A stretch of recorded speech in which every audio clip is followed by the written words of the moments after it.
প্রতিবারের মতো আজও আমরা চলে এসেছি আবারও নতুন একটি জায়গার ভ্রমণ কাহিনী নিয়ে। আপনারা দেখছেন ট্রাভেল উইথ অভি কোয়েল। আপনাদের সাথে আমরা আছি অভি কোয়েল। চলুন আজকের ভ্রমণ কাহিনী আপনাদের সাথে শেয়ার করা যাক। দুপুরের খাওয়া দাওয়া শেষ করেই আমরা এক বৃষ্টিমুখর ছুটির দুপুরে বেরিয়ে পড়েছি ঘুরতে। আজ আমাদের গন্তব্য কলকাতার ওল্ড কারেন্সি বিল্ডিং। আমরা এখানে যাওয়ার জন্য শিয়ালদাগামী ট্রেন ধরে শিয়ালদা স্টেশনে নামলাম। সেখান থেকে মেট্রো ধরে আমরা নামলাম মহাকরণ মেট্রো স্টেশনে। মহাকরণ মেট্রো স্টেশনের ডি নাম্বার গেট দিয়ে বেরিয়ে এই রাস্তা ধরে সোজা হাঁটলেই পড়বে old currency building. Old currency building যাওয়ার জন্য আপনাদের হাঁটা পথে ৩-৪ মিনিট মতো হাঁটতে হবে। এটি কলকাতায় বিবিডি বাগের ঠিক বিপরীতে লাল দিঘির পাশে অবস্থিত। এই জায়গাটি সোমবার বাদে প্রতিদিনই খোলা থাকে সকাল 10টা থেকে বিকেল 5টা অবধি। এখানে বিনামূল্যেই প্রবেশ করা যেতে পারে, কিন্তু প্রবেশের সময় আপনাদের নাম ফোন নাম্বার খাতায় এন্ট্রি করে তবেই ভেতরে প্রবেশ করতে হবে। আর রিসেপশনে ব্যাগ জমা রাখতে হবে। শুধু মোবাইল ফোন নিয়ে আর মানি ব্যাগ নিয়ে ভেতরে প্রবেশ করতে পারবেন। এই ভবনটি মূলত ইতালীয় ভাস্কর্য শিল্পের নিদর্শন। এই ভবনটি তৈরি হয় 1833 সালে। এটি মূলত আগ্রা ব্যাংকের শাখা হিসাবেই তৈরি হয়েছিল। আগ্রা ব্যাংক উঠে যাওয়ার পর এটিতে রিজার্ভ ব্যাংকের প্রথম কার্যালয় হিসাবে প্রতিষ্ঠিত হয়। রিজার্ভ ব্যাংকও এখান থেকে উঠে যাওয়ার পর বিল্ডিংটিকে ভেঙে ফেলার চেষ্টা করা হয়। পৌরসভা থেকে ভাঙার কাজ বন্ধ করে দেওয়া হয় ও এটিকে হেরিটেজ বিল্ডিং হিসাবে ঘোষণা করা হয়। বর্তমানে এটি মডার্ন আর্ট গ্যালারি হিসাবেই পুনঃপ্রতিষ্ঠিত হয়েছে।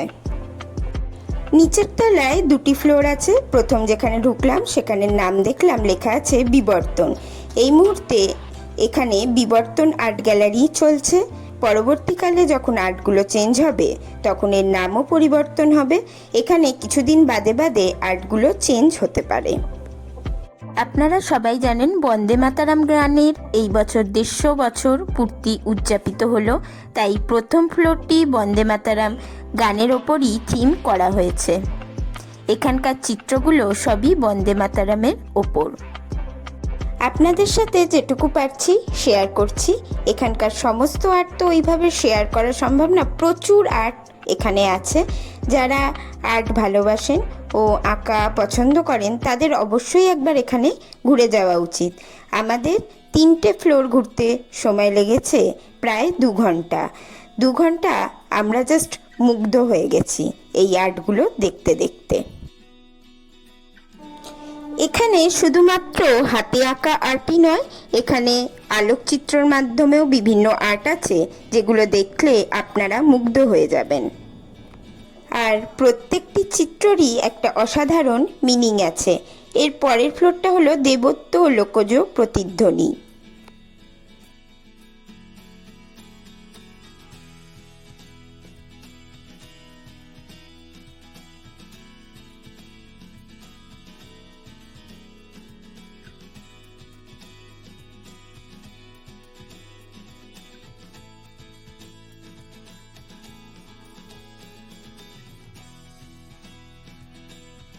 আর আপনারা ঘুরতে ঘুরতে মাঝে এরকম অনেক বসার জায়গাও পাবেন। এখানে বসার জায়গাগুলো খুবই ইম্পর্টেন্ট, কারণ হাঁটতে হাঁটতে এখানে পা ব্যথা হয়ে যাবে, কিন্তু তাও বোর ফিল করবেন না, এত দারুণ ছবিগুলো।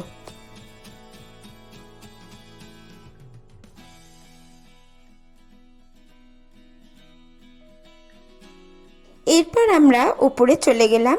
ওপরের ফ্লোরেও অনেক সুন্দর সুন্দর আর্ট আছে। এখানকার কাঠের দরজা আর কাঠের সিঁড়ি আমাদের অনেক পুরনো ইতিহাসও মনে করিয়ে দেয় যে এটি একটি হেরিটেজ বিল্ডিং। এটাও আমাদের বারবার মনে করি। এখানকার দরজা জানলাগুলো এমনভাবেই তৈরি করা এই বারান্দাটা পুরোটাই আলোকিত হয় বাইরের আলোয়।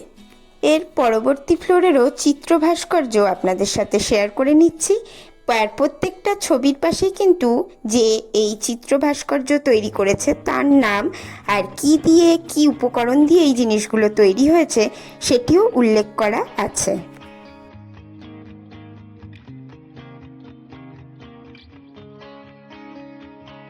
এখানে যারা আর্ট পছন্দ করে শুধু তাদের জন্যই এই জায়গাটা ইন্টারেস্টিং নয়, যারা ছবি তুলতে রিলস বানাতে পছন্দ করে তাদের জন্য এই জায়গাটা খুব ইন্টারেস্টিং। এখানে অনেক সুন্দর সুন্দর ছবি তোলারও জায়গা আছে।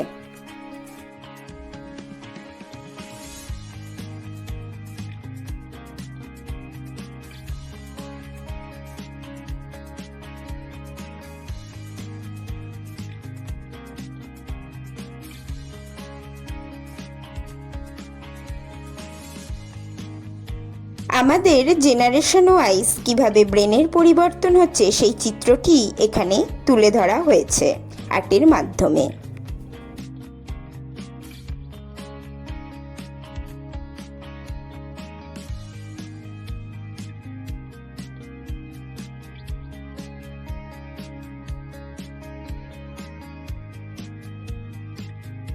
আর এখানে দেখানো হয়েছে ছবিগুলো কিভাবে আঁকা হয়েছে তার একটা ভিডিওগ্রাফি।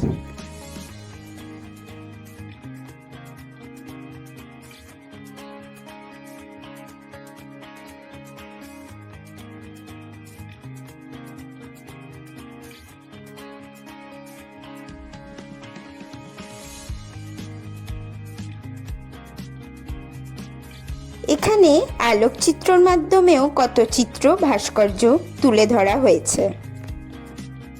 শুধু আলোকচিত্র নয়, বিভিন্ন সাউন্ডের মাধ্যমেও এখানকার ভাস্কর্য তুলে ধরা হয়েছে, যা আপনাদের অবশ্যই মুগ্ধ করবে। আপনারা একবার অবশ্যই এই জায়গাটি ঘুরে যাবেন, সত্যি অসাধারণ লাগবে। আমাদের এখানে ঘুরতে ঘুরতে প্রায় 2 ঘন্টা সময় কেটে গেল। আর আজকের ভিডিও এখানেই শেষ করছি, পরবর্তী ভিডিওয় আবার দেখা হচ্ছে। আপনারা দেখছিলেন ট্রাভেল উইথ অভি কোয়েল, আপনাদের সাথে আমরা ছিলাম অভি কোয়েল।